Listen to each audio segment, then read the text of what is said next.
What's the point of wearing a mask into a restaurant just to take it off and leave it off?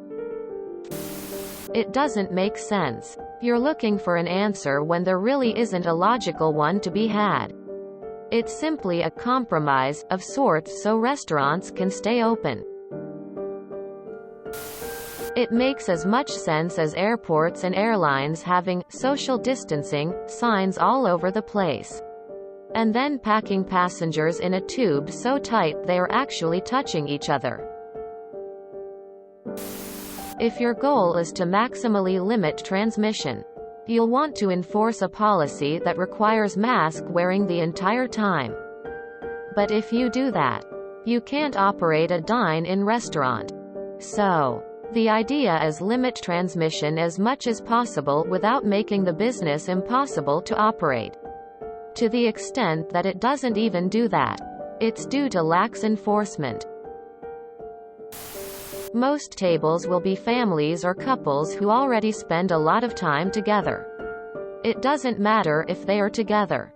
But moving in and out of the restaurant or through a busy reception or bar area, you are mingling with strangers. So that's where the virus will spread. It's common sense, really. It won't stop the spread, but it will reduce it. It's better than nothing.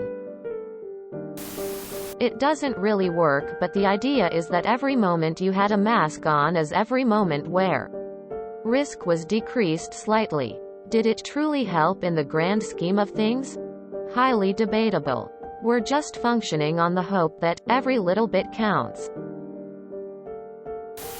In addition to some of the other answers you've already got. Keep this in mind. Don't let perfect be the enemy of good.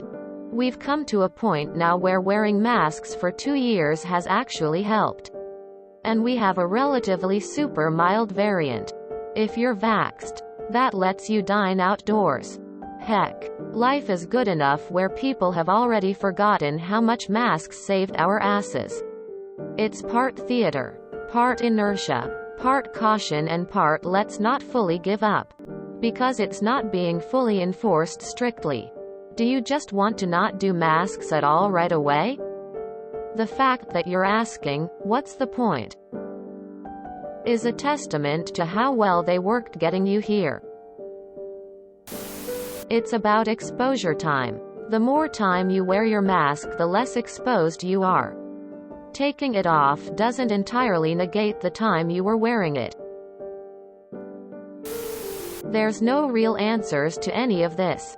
Masks are the nuclear bomb option the government and CDC are using, even though the logic behind it is nonsense. The very fact that you're asking this question proves this. Put it on to stand in line. Then simply take it off when seated. Only to put it back on again if you have to go to the bathroom. Like the virus is kind enough to not attack you when you're enjoying your spaghetti. Honestly, I see it as similar to the nuclear bomb drills of back during the Cold War. Mostly psychological. Just to make the people who care feel safe. And it's not much effort for those who don't care as much to follow. Seems to me it's kinda like how it was before COVID-19. People with colds and flus went out and passed them along. To answer the question, I believe it's just about keeping up appearances. Those who are truly concerned would be limiting exposure by eating at home.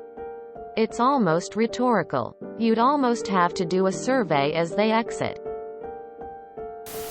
As a space nerd, I can tell you that I see the inverse square law hiding in this.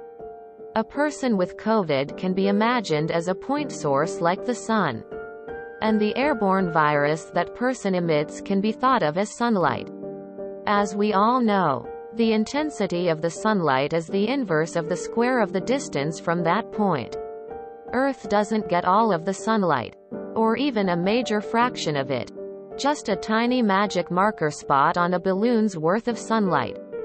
Most of it goes in a different direction. Similarly, a diseased person's head is filling the surrounding air with aerosolized virus.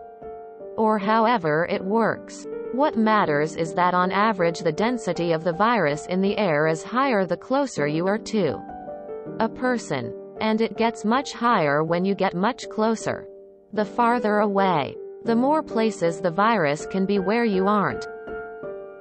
So when I walk to a table in a restaurant, my own head will pass closest to the heads of some of the other heads in the room. The mask reduces the amount of virus I emit and reduces the chances of inhaling it from others. Once at the table, I'm hopefully only trading virus between my trusted associates. This is all fairly useless because we live in a fluid, air, which circulates quite freely. But if your restaurant has an ideal ventilation system, each table is like a little island where the disease is magically carried up and away. In the real world, I mostly avoid such situations now, because time of exposure seems to have its own exponential rules, and I feel not being there is really quite the best way to avoid spreading a disease. But some of us have nothing if they cannot be with others, and so less than perfect measures such as these at least make a gesture toward good practices. At least it's a new behavior to which we can adapt and then improve it. It's called mitigating risk. The more you have your mask on, the less likely you are to spread. It lessens but does not eliminate risk. Everything surrounding masks has been an exercise in, what can we do to limit things without going too far? Quote, the simple answer is it doesn't really make a ton of sense. It might help with spread in the waiting area, for example, but once you are at the table, not so much. In theory, restaurants are also supposed to space tables far enough apart that diners from different groups are 6 feet apart. In theory, mask policies are a reduction of risk, not an absolute elimination of risk. They are a compromise so the business can be open. I swear that people who make the "this is ridiculous, it's not 100% effective" argument don't realize they're arguing for a complete shutdown.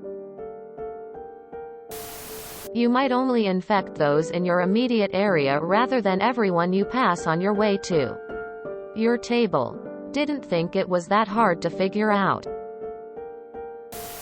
I think the general idea is to reduce exposure as much as possible while you're there. If dining only accounts for 50% of no mask wearing while you're there, there's 50% probability of exposure and 50% probability of no exposure. Proportional if the mask is used less or more. I think in an ideal scenario, the individuals dining would put their mask back on when either getting up from the table or when the server, or anyone, approaches the table. This would also reduce exposure time. When you can't see your enemy, the best option you can rely on is just to reduce the possibility of spread. I guess you're asking the question in the wrong group, considering that most of the replies come from people getting their ideas from social media. Ask an immunologist, respiratory therapist, or any other clinical professional in the respiratory field. This is how stupid we become. People act like they are never going to get COVID. Vax or no vax. Mask or no mask. This is inevitable. Let's fucking go already.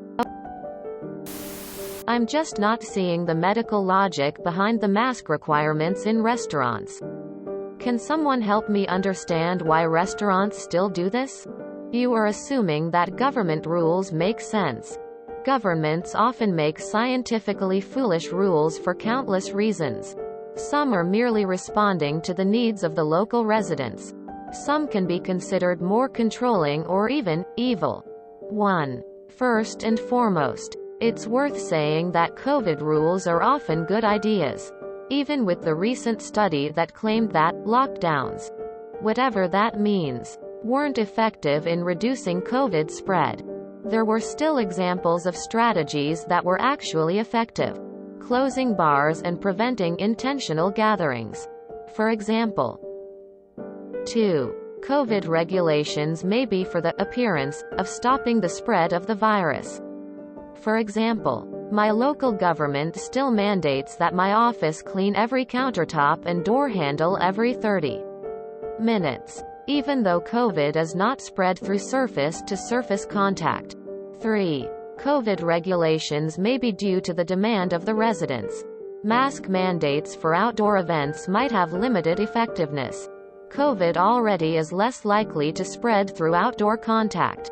But those who wear masks and follow the rules are also less likely to do dumb things, like go to the farmer's market while experiencing symptoms of COVID.